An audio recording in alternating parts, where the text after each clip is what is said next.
Hi, everyone. I'm Nicole Jardim, a women's health coach, and I am here with my really good friend, Erin Stutland. She is a health and fitness expert. Hi, Erin. And Erin reaches over 55,000 people weekly with her inspiring and unique blend of exercise and positive mantras. She's appeared in Glamour magazine, Shape, and Self, just to name a few. And as a former dancer turned actress, Erin is the creator of the workout programs Shrink Session, Sweat Therapy, and Soul Stroll, which combine everything from dance, kickboxing, toning, yoga, running, walking meditation, and life coaching. I feel like we all need a life coach when it comes to exercise. Totally. Do sometimes. I know, right? Hmm. So just so everyone knows, we're going to be talking more about this at the end of the video, but I just wanted to mention that, Erin really believes that movement in your body creates movement in your life, and that's exactly what she does. She moves you physically, mentally, and spiritually, and she's actually put together a 5-day free challenge just for you.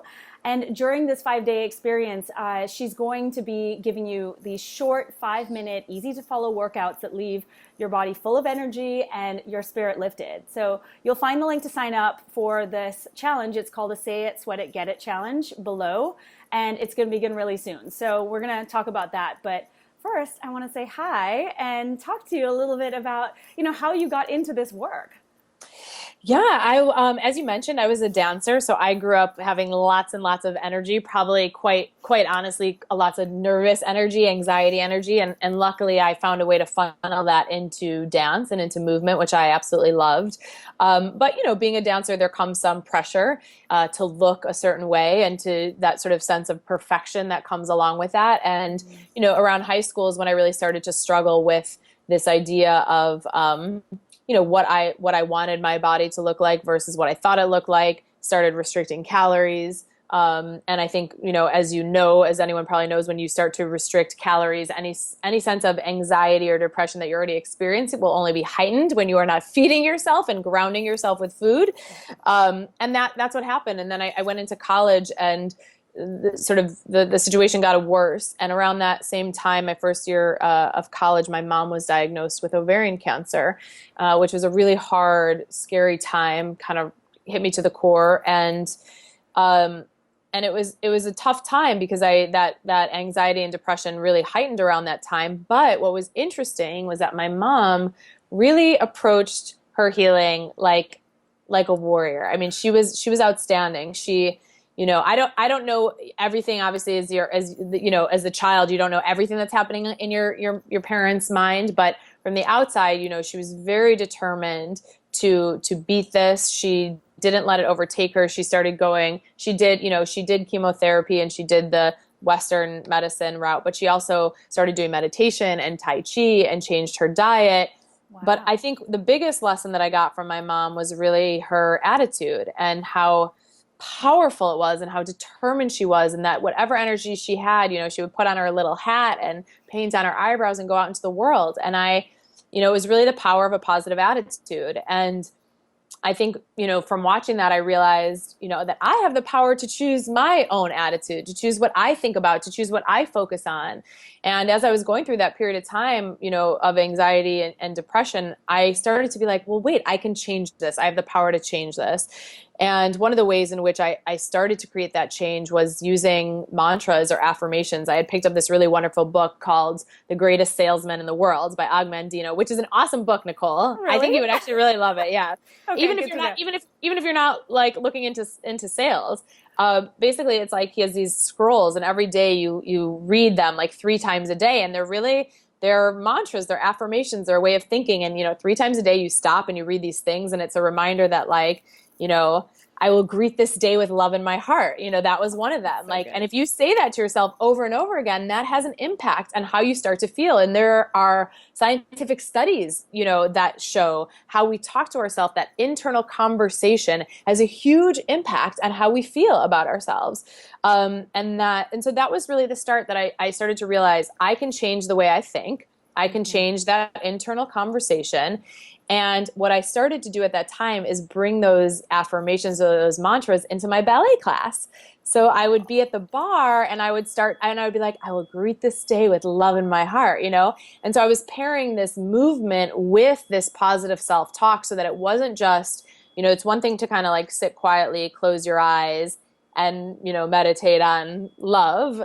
But there was something very powerful about the movement with the words that allowed it to get a little deeper so that you're actually creating the emotion, where there's motion, there is emotion. And there was both that emotion and motion together. And so that was sort of like the background of kind of where it came from, this passion of both movement and, inspiration, intention, mindfulness together. And that's really where it all started. And then as I sort of traveled in my life and moved into acting and started teaching fitness and eventually began to develop my own method, which is now Shrink Session, as you know. Yeah, it's all like rolled into one. Yeah, whole exactly. bunch of life experiences. Exactly, all those things, yeah. I just think it's so interesting to have such a powerful experience as such a young girl, like with what happened with your mom, and for her to approach it in such a positive way, because that tends to be quite rare for a lot of people to do, especially with a cancer like ovarian cancer, because it can progress really, really fast. And so when you are faced with those odds, it's really difficult to take a really powerful, positive approach to it. Yeah, and I just, to put a little button on that, I mean, she's alive and well today, which is incredible. And I don't even know how sometimes I'm like, how did she do that? How did she muster up that strength and that power, But it's certainly been an inspiration to me and, to my entire family. Yeah, what an awesome role model. Yeah, she is. She really is. Yeah, I mean, it's incredible. Okay, so just to get into this quickly, because I feel like we could talk all day about all of these good things. When it comes to exercising, I talked to all of my women about this, as you know, and I got some really, really interesting responses, and I broke them down into 5 different categories, basically. I love it. And those are things like life versus exercise balance, and having energy versus, not having energy, and, like lack of motivation, and just the inability to be consistent, and then just getting started basically with exercise. And so I think that every single woman has some variation of this story. And so maybe if we start with the life versus exercise balance, like I've so been there where I'm like, should I work out today or should I do my taxes? I mean, or do my accounting or my bookkeeping. It's like the story of all of our lives, right? Just this inability to really balance and juggle all the things that are happening in our lives versus, doing and having an exercise routine that is healthy for us. Yeah. It's great. The first thing I want to say about that, even that addresses kind of all the questions that you brought up, is I think it's really important to start from a place of acceptance of your own resistance. Because I think what happens is we start to resist and we're like, this is hard. I don't like to work out. It's too much. I have too much going on. And we want to push it away and shove it in a closet and not even look at it. And I think it's really important to first start by saying, wow, so interesting. I want to work out, but I also don't want to work out. It's very possible to have these two conflicting feelings. It doesn't mean you're bad. You could want to work out and also not want to work out. And I think it's important to sort of own with a compassionate heart, a sense of self-compassion that, I have some resistance around this, and that's okay. That doesn't make me a failure around exercise. It doesn't make me a failure around my taxes or my books or all these other things or with my family. Because I think it's important to remember that your desire for exercise comes from a really beautiful place, which is like the desire to take care of yourself. That's the sense of self-care. And so you want to honor that part of yourself. Like, yes, I have this desire for self-care. And yes, sometimes I am resistant to that. How interesting. And first and foremost, before you do anything, is just become a little bit of an observer of that. Because this way, when we try to resist something, it sneaks up on us in the funniest ways. It's pulsing through you. It's there. It's the truth. Don't try to ignore your own resistance. Just call it up. Say, okay, wow, how fascinating that I resist this. And I want you guys to know, everyone listening, here is someone who loves movement, teaches exercise, does it for a living, And of course, I have my own resistance around it. So that's the first thing that I think is really important.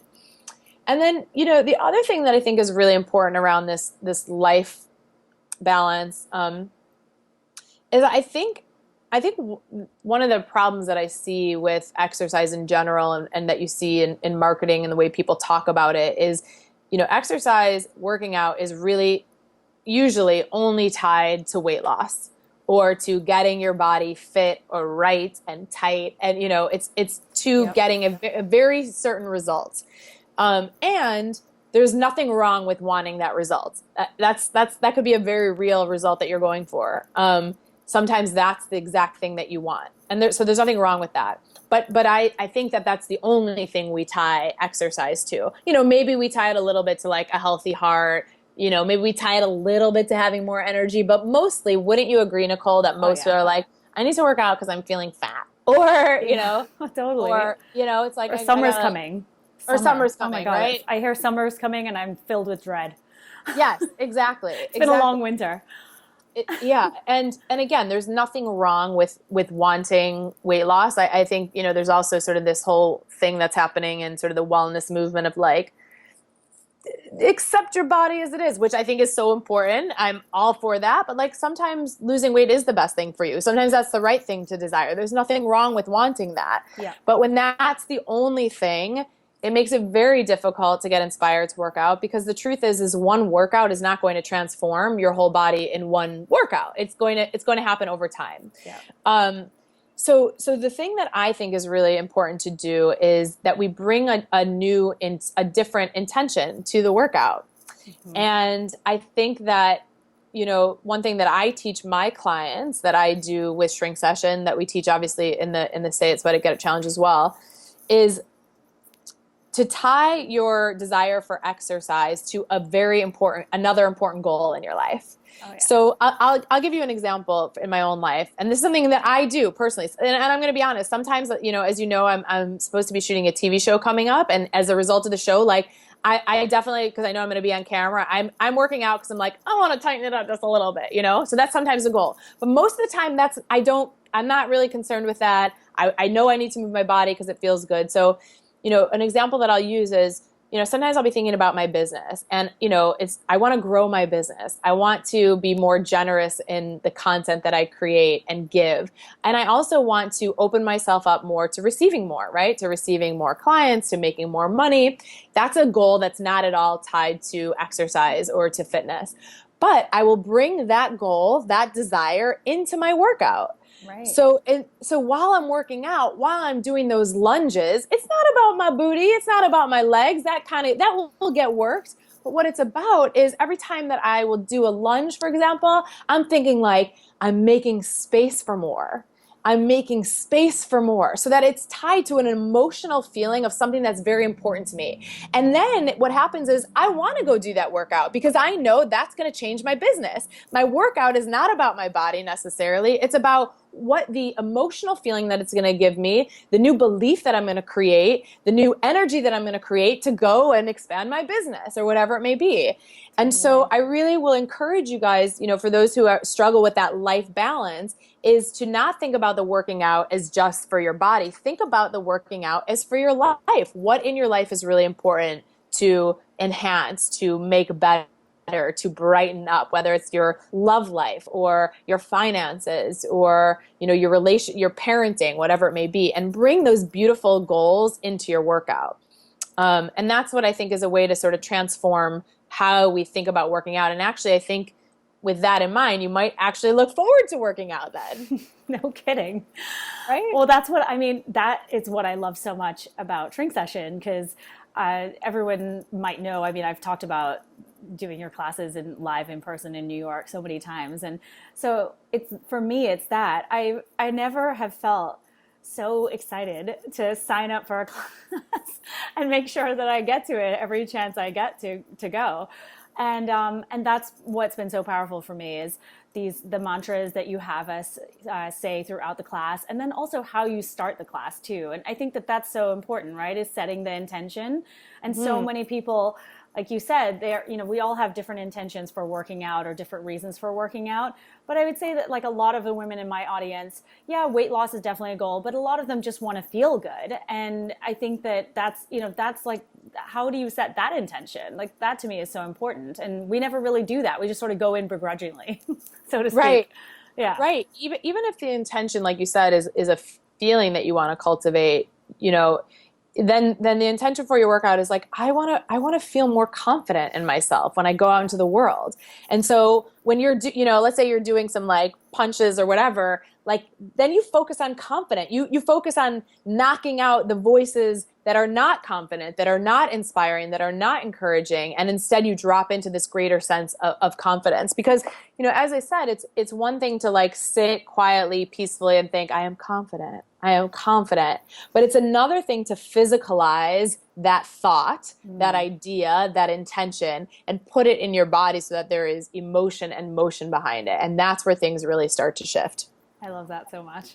It's so true. Yeah. All of you guys watching, it's so true. It works. And another thing I'll say is that I think what also happens is it changes, listen, we've all been there where we're like, I'll go back to the idea of doing lunges where you're on your, 15th lunge or whatever. And you're like, this hurts. I don't like it. I'm not good at it. I'm getting tired. But imagine if instead of you were doing those lunges because in your mind, you're like, I just want to tighten my thighs. Again, nothing wrong with that. That's not the most inspiring thought to keep you going. Really. Perhaps a more inspiring thought to keep you going is like, I'm so determined to expand my business. I'm so determined to feel more confident about myself. You will squeeze those lunges out like with so much more joy and determination than you would, I think, when you're just focusing on the calories or the fat or whatever it is that, a lot of times we focus on. Oh, hell yes. I know. I'm a testament. I mean, especially when it comes to the motivation side of things and staying motivated. That's the other complaint, right, that we hear all the time is that I don't have motivation to start, or I get started and then I don't have motivation to continue, even though exercise makes me feel so good. And so staying consistent tends to be this big struggle. Do you have any advice around that? Yeah, I mean, I think it's important to change your perspective on what this is sort of your first bare bone level on what like a good workout means. Because, I have a theory, and my husband and I talk about it all the time, like sometimes a workout just needs to be good enough. Yeah. It doesn't need to be amazing. You don't need to break this crazy sweat. Like sometimes a workout's 10 minutes and you like move the energy and you broke a little sweat and that was good enough. And I think sometimes that resistance that comes up around the lack of motivation sometimes could be because, especially if you're someone who's a little bit of a perfectionist, can be a little bit like, it has to be this whole thing and I have to really do it right and I have to make it perfect. And then, when you get into that conversation, you're like, I don't want to do anything. No kidding. So you want to change a little bit of like what a workout means. Sometimes a good workout is a walk. Sometimes a good workout is, I'm going to put on my Spotify playlist. I'm going to dance around my house for 10 minutes. And I think that will help the motivation. I also think sometimes if you just commit to doing, this is something that I see in the challenge quite a bit, these workouts that we give in the challenge are only 5 minutes, that's it. And anybody can do anything for 5 minutes. Totally. And usually what happens is that they do 5 minutes and they're like, oh, I want to do more. And so sometimes, it's good to just be like, you know what, I'm just going to give myself 5 minutes. I'm going to see how I feel. I'm going to commit to 5 minutes of fully committed, dropped in exercise. And if I am really tired and not feeling it, I'll be done after 5, but I'll know I did 5. And also say to yourself, but if I'm feeling good, I'm going to let myself keep going for another 5. Yeah. And so I think that's an important piece of the motivation, is that you give yourself that space for it not to be perfect, for it to be whatever it will be, and to just give yourself, say, I'm just going to commit to getting started 5 minutes. Yeah. And see what happens from there. I love that. I think anybody can take 5 minutes. And I think, too, there's the fun factor, right? Because as adults, I just feel like fun is drained from our lives when we become grown-ups. It's the most ridiculous thing. It's this conversation I have over and over again with the women in my tribe. They just feel like they have no fun and nothing's fun in their lives. And that was a huge part of it for me. If I refuse to go to any kind of workout class or workout period if I don't think it's going to be fun. It's just impossible. So I think that that's another thing too that we have to constantly take into consideration. Like, is this going to be fun? Is this going to add something to my life? Yes, and you should only be searching for things that are fun and bring you joy. And it's why I love dance. I mean, because to me, dance is very playful, and it's when I teach a class, I say to people, listen, if we're all going right and you're going to the left, go to the left, because I don't think it should be serious. I think it should be fun. I think it should be playful. I think, for me, I know that you know this, Nicole, I've told you this, but like before I teach a class, I literally am in my apartment making up a dance like I did when I was 12 years old. And that it's so fun for me. It's so much fun for me. And I'm amazed by that. So I try to bring that same fun and playfulness to the room, to whatever level you're at. And I think that's something that you should think about, whether you go to a spin class or a kickboxing class or whatever it is. How can you bring a sense of playfulness so it's not about like what anyone else is doing, but it's about bringing that childlike joy into your life through movement. So important. And like not trying to be perfect in every single move that you're doing. I know I did that for so long, and I was like, whatever. Nobody cares. Nobody cares. It's a total waste of energy. In fact, usually when you're in, like, I love it when I'm in a spin class and I'm kind of taking myself really seriously, and then somebody across the room is like, woo, yeah. And I'm like, thank you so much. Thank you for lightening me up a little bit, And we have to always remind ourselves to lighten up a little bit when it comes to exercise. Well, frankly, when it comes to everything in our life, as you said. Girl, I was going to say everything in life. No kidding. Everything. We should be laughing more and playing more, and particularly when it comes to exercise, for sure. Yeah. Agreed. 100%.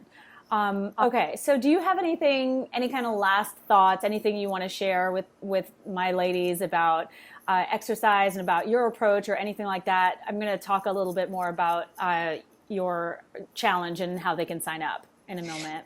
Yeah, I think, one thing that we talked about before we were recording is, I think a really important piece is having some accountability, and I think with exercise, it's the one piece of our life that you kind of, if you can remove having to think too much about it, the better, quite honestly. Having to make, because, as adults, parents, business owners, there's so many decisions that we have to make in our life that when it comes time to exercise, you don't want to show up to a gym and be like, what should I do? So I think it's really great whether you're following along, whether you do the Say It, Sweat It, Get It challenge, so that it's like, hey, this is what you're doing for 5 days. You don't have to think about it. I'm going to take care of you. Or any other kind of challenge, some sort of a program or accountability, even if you don't follow that program to a T. Right. Even if you don't follow everything about it, you just know sort of a little bit about what you're going to be doing. I think that's hugely important. I always say when people come take my class that, hey, listen, you did the hardest part by showing up here today. Let me take care of the rest. You just relax and let me lead you so that you don't have to think about it, because I don't want you to have to make any more decisions than you already have to make in your life. Okay. And I think eliminating the decision-making factor by creating some accountability and some schedule, you will find you will be more successful. So perfect. Okay, guys, this is it. This is it. I'm going to say, say it, sweat it, get it really fast. I don't know. I try to say that 3 times really fast. Say it, sweat it, get it. Say it, sweat it, get it. Say it, sweat it, get it. It's hard. I feel like you said it so many times, you're good at it. But anyway, so everyone, just so you know, you can sign up for Erin's challenge, the Say It, Sweat It, Get It challenge. It's a 5-day challenge. 5 minutes a day, you guys. It's so super easy. And the link is below the video in the blog post and on YouTube, so you'll see it right there. Get signed up. It's coming really soon. Thank you, Erin. This was so enlightening. Like I said, I struggled for years with not wanting to work out and not being motivated, and I tried to, I used to just try to avoid it as much as I could. And now I'm a huge advocate of exercising. I love having you in class. I love having, you guys should all know when Nicole walks into class, I'm like, yay, Nicole's here. I'm so excited. So thank you for coming and brightening up the classroom. It's always wonderful for me. Awesome. Well, thank you. I appreciate that. And anyways, you guys, so sign up below, and I will chat with you soon, Erin. See you guys.